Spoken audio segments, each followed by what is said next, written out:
Hey, welcome back. This is going to be a quick video that kind of describes the situation from the people who own the property across the street from our river property, and it is the daughter of the guy who makes the monuments. I'm asking Eve, who lives on the other side of the street, and her dad is the monument maker, how I got all of those monuments on my property. Okay, there's varying stories like for all of them, because there have been monument shops here in this general area since 1946. And in that amount of time, there have been other storms, and some of these other storms have washed stuff on down, like toward the river. And so you may find old granite scraps, old pieces of monuments and stuff like that that have just washed down at other times that we have not kept up with all of that in that length of time. That's a long time, since 1946. So it would not be surprising to find pieces of granite and pieces of monuments over there. Which we have found. The one that I found was Jesse James Bailey, and he was born in the 1800s, the late 1800s, but died in 1936. Okay, so that tells you that's an old one. That was one that possibly my grandfather worked on, who started the shop over there in 1946. So I am like the third generation to work in this business, and my son also works in it, was fourth generation. So that's what our family does, is make these granite monuments, and have for a long time. And so it's entirely possible to find monuments that are just really old, and pieces of monuments. Right. You happen to know what is up this mountain? I looked at it on Google Earth, and it looks like a huge gorge way up on top of the mountain.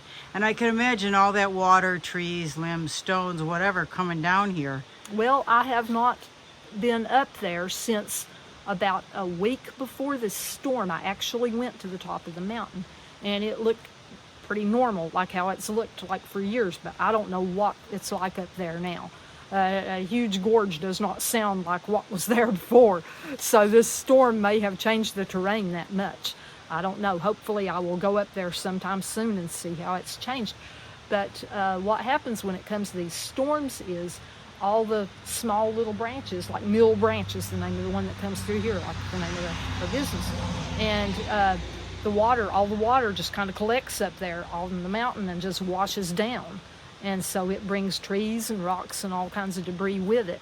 And that's just how it happens when it's a bad enough storm. And this time it was like just the scenario for like the perfect storm, because it had rained for about a week before the hurricane came. And the hurricane was like just dead centered on us. And so we had a week of rain plus the hurricane. And so that much water is going to be more than that little creek can take. And the same thing with all the little creeks all up and down through here. And so that's what's caused all this massive destruction. Eve's got a customer, so this is going to be the last question. And that is, were you here during the storm? Oh, yes. Actually, I live next door in the house that my grandfather built in 1934. That's my house now. And so this little creek, Mill Branch, was like absolutely filled to capacity. It runs between the shop and my house. And so during the storm, we were fearful that it was going to take one or the other of them out. Yeah. But fortunately, you were really blessed and yes, you did not get hurt. Yeah, we were very blessed, but it was incredible how much water was in the little creek. I mean, it was more like a river, like a raging river. Yeah, yeah. Well, it had to have been high enough to go over the road. Yeah, for sure. So all of those trees and stuff, they came down the creek also, because I'm talking about those trees right there. All of those trees and everything else that we've taken a lot out, they were on the road, right? I think yes, they were. The road was totally blocked at first, and our driveway was totally blocked, and down there where the vehicles parked right now, all of that was covered up with mud and rocks and debris. And so we had like a little mill pond kind of area like that's next to our water wheel. It destroyed that. There's been a lot of damage. We were fortunate to come through it with as little damage as we got.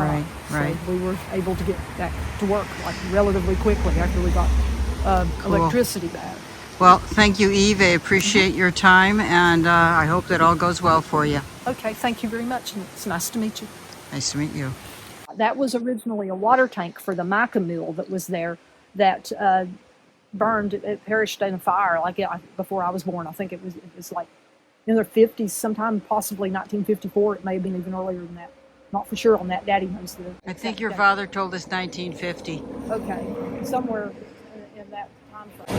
And so that structure down there that has stood through everything, it was a water tank. And so it would probably be a good solid structure for. That's what we were thinking. Yeah. There's really thick walls. It's totally solid. So Yeah. I don't even think it's made with cinder blocks, or maybe different cinder blocks when it was built, because it's solid. It's extremely solid. Yeah. There's a problem in one of the corners, but we're gonna repair that and hopefully we used to have a build on. sign painted on that. I guess it's faded out now. It was on this side. I didn't even look. Yeah, it's still there. Yeah, it's still there. It's gonna be covered, because I think what we will do is, let me zoom in there. We will start. We'll build an extension. Where's my finger? We'll build an extension over in this area to the right of that structure. Right. And anyway, that's what we're planning on doing. Yeah.